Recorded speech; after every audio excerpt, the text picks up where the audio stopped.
Well, definitely a huge aid and definitely no hindrance at all.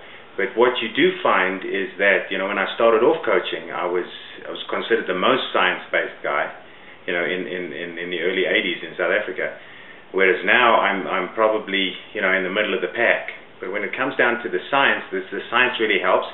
It's difficult to access, and it's a little bit far removed from immediate practical application. And so you'll find that most coaches are listening to coaches that have consulted with scientists and then have developed something that's more practically applicable.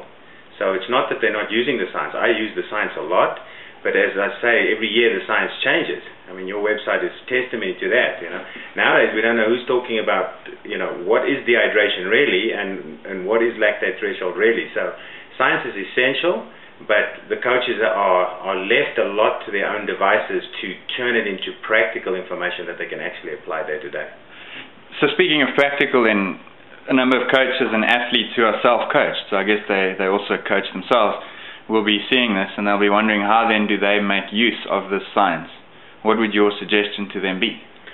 Well, I think, when it always comes down to volumes, frequencies, and intensities. And the best thing that I think you can get from science, if you're coaching yourself, or if you're just working on yourself as a runner or a triathlete or an endurance athlete, is how to assess yourself in real terms.